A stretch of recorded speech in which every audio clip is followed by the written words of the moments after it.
Hi, everyone. Earl Flamati here. Welcome to the Cryptopolitan podcast.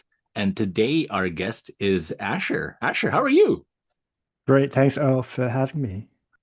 Hey, fantastic. Where are we connecting from today? I'm calling you from Vancouver. How about yourself? I'm based in London right You're now. based in London. Fantastic, fantastic. So why don't we dive right in? The first question that we always ask everybody is, what's the name of your project and what's new and exciting in it? Well, so I've been doing this for some time. The project name is CoinJar. It was Mhm. one of the first exchanges out there. Yeah, Me and my co-founder Ryan started it in 2013 in Melbourne, Australia. So uh, built it as an accessible way to buy, hold, and manage Bitcoin at the time. right. And yeah, 12 years later, Melbourne is still headquarters, Australia is still home base. I'm Mhm. obviously based in the UK, so we are also registered in the UK with the FCA. We have office in Dublin as well, which is a European base. So we've got licensing there. And this year, in addition to our Irish base, we are also in the United States. So that's a new challenge for CoinJar going into these new regions. Absolutely. Now, yeah, of course, you guys have been around for basically forever. What kind of insight have you gotten from being around for this long, right? You guys have been around like in blockchain territory. You're a dinosaur. You guys have been around for like the OGs. So what insight have you gleaned from just surviving? Like a lot of blockchain companies don't make it past a couple of years. You guys have been around forever. So what have you learned since then? Something fun. I mean, I think at the end of the day, this sort of revolution came about by, interested parties, retail Mhm. users, people were new trying to explore something. Right. And I think that's the very heart of the community of this movement. We Yes. built it around how people could have ownership of digital assets. And that was really the first thing, how do I own Bitcoin? What does it mean to own Bitcoin? And I think those were the some basic premises we started addressing when we started the company, and we still very much are. And the industry has grown and so much crazy and wacky unexpected things over the years. Right. But I think the basic premise to us is still really interesting.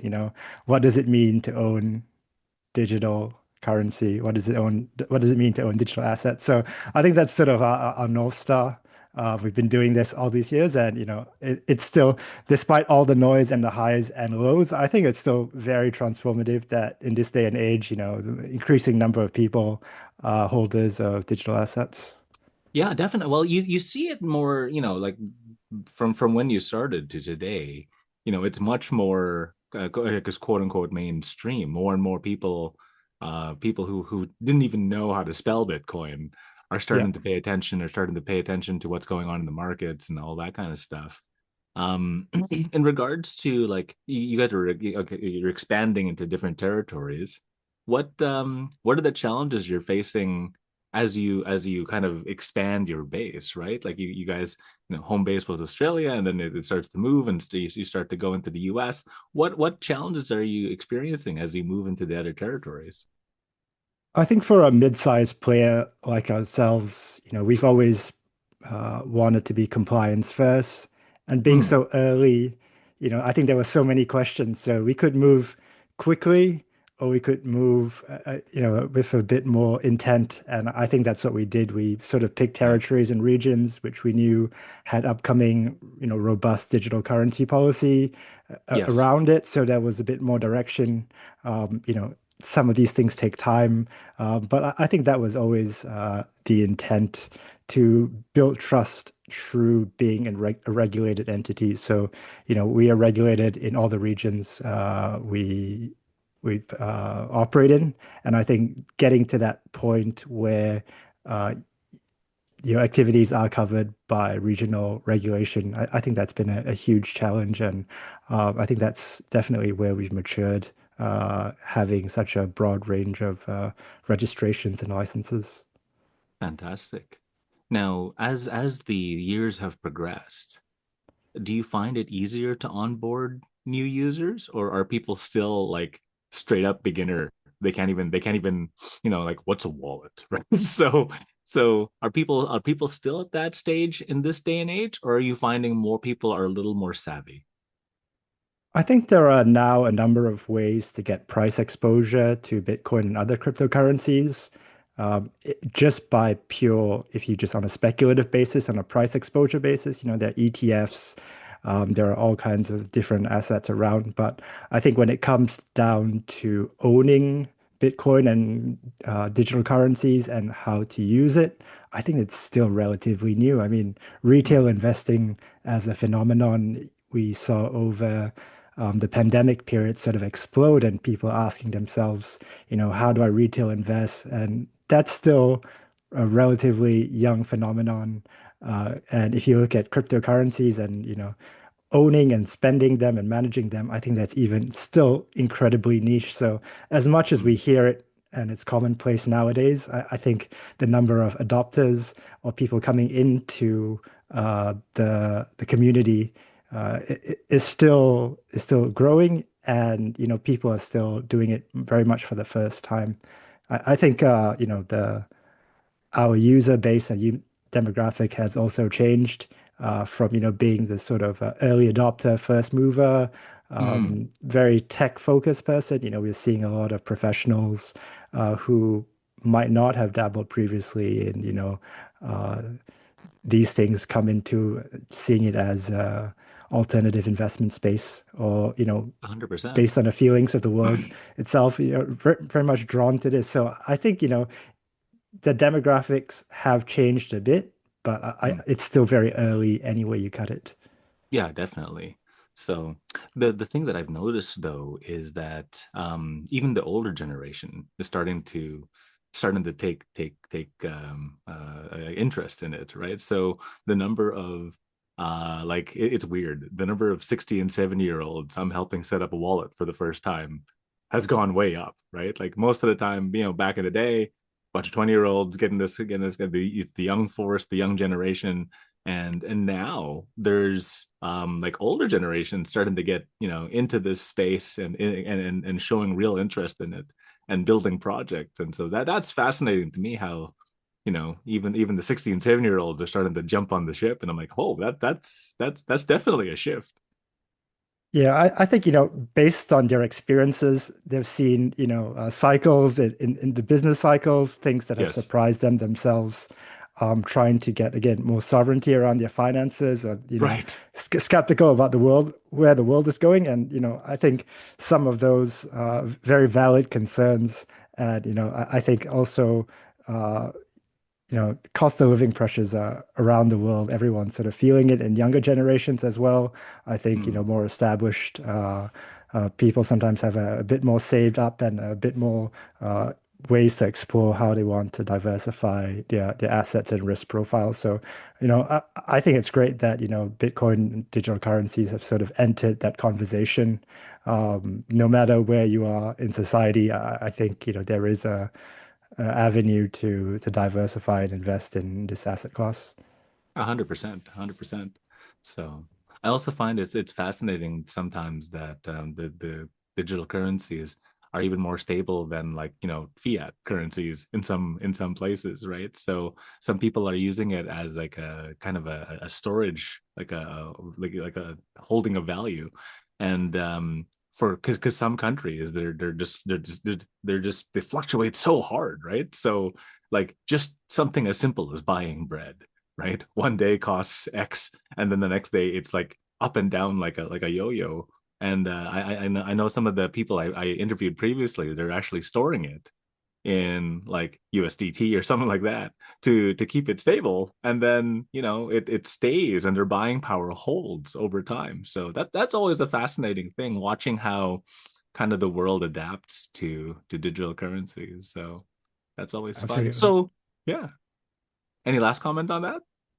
No, I think it's great. I mean, we are so used to seeing, the headlines and the 24-hour news cycle, Right. Bitcoin's up 5%, down 10%, or whatever the narrative is at the moment. But again, beyond, our social circles, beyond our echo chambers online, I think we're still so early and so many people have options to gain from Bitcoin cryptocurrencies.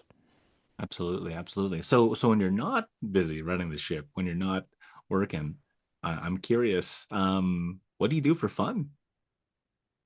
Uh, Niche sport, Brazilian Jiu-Jitsu. I think that's Oh, probably fantastic. where I spend a lot of my time. I think it's a lot of crypto people in the space as well. I think we're drawn to, again, community, Mm, camaraderie, something on the edge, but also something quite analytical in some ways as well. So that's my sport of absolutely. choice. How long have you been rolling? Maybe about 7, 8 years now. 7, 8 years. It's a long time. Yeah. Fantastic. So I'm a martial artist myself. Okay. I have a black belt in Taekwondo, Hapkido Jiu-Jitsu. I do Wing Chun. So, Great. and since I'm Filipino, I had no choice. I had to do Filipino martial arts. So I'm like, okay, you have to learn how to fight with a knife and a stick. Otherwise, you just, uh, so Yeah, I think there's some aspects of community and, trying to find, I guess, truth or some effective truth in a world of noise that, th there are similarities right now. We're all sort of journeying to find new techniques and knowledge. So I think everyone loves that process. I think a lot of crossovers with cryptocurrencies and definitely have met a lot of the community in both spaces as well. 100%. Well, we're a little crazy. We have the theory and then we battle test everything, right? Because Yeah. if it's just theory crafting, we don't really know if it works or not. So Yeah. it's pretty funny. We're all hanging out at a restaurant. We're like, what happens if we try this? Let's go test it. We go in the back parking lot. We try it, and then we go Yeah, so, I back mean, in. some Yeah. of the critiques of the crypto community is, I think Matt Levine from Bloomberg says that we're making all the mistakes of finance all over again. But, I don't really take that as a critique. I think it's great that, we can explore, what history has gone through. We do so Yes. in a very open, you know, open way, being, looked at as a project, uh, you know, that is being scrutinized by everyone. The blockchain, the way finance is set up, I think it's interesting that, and if there are mistakes to be made, I think, we'll learn even more from them. So I think, again, similarities between the martial arts community and the crypto communities as well. Oh, 100%. Well, I mean, there's nothing wrong with re-examining something that was thought to be the honest truth, right? Like, Yeah. if everything you take for granted and you're just like, that's just the way it is, right? And you don't question anything, there's no growth, right? So I think in the re-examining of things, like just seeing it over again with a fresh set of eyes, right? Then that's when the growth happens. That's when the as you're exploring, right? It's just like, hey, let's take a look at this just one more time, and let's look at this from Yeah. a fresh set of eyes, a fresh heart, right? Like, and you're coming at it Mm, again with real questions, right? As opposed to just it's just status quo. This is the way it's always been done, right? absolutely. So that's definitely a juxtaposition with the martial arts. They go, oh, yeah, it's the way it's always been done. Well, what happens if what happens if they do this? Uh-oh, right? Yeah. That's new. And so yeah, that's always fun. So the last question, I've really enjoyed our time together here, is really like where do we get a hold of you? And what's give us a reason to come connect with CoinJar. Um where do we find you? Obviously the website is CoinJar, but like is there a social media platform that you guys kind of prefer, or is there a place where we can yak with you? Yeah, Yeah. we have assets on, we are on X, Instagram. I think the best place to actually find us is to read our newsletter. We put a lot of, Okay. we've got about almost 200,000 subscribers to our newsletter. It's Fantastic. not just the update, it's more a tongue-in-cheek, assessment of the weeks gone by in crypto. Nice. So I think that's probably our best performing asset. Um, you know, I think we sort of appealed not just to crypto degens or people who are, deep in the industry. I think CoinJar specifically has always been an accessible, sort of broad-based brand for people coming into Hmm, the crypto community. So I think a lot of the ways you choose to approach it, maybe not so crypto native, but I think that's right. also by design as well. Oh, fantastic. So I encourage everyone to check out the CoinJar newsletter. And Asher, thank you so much for being a guest on our show. Thanks, Earl. All right.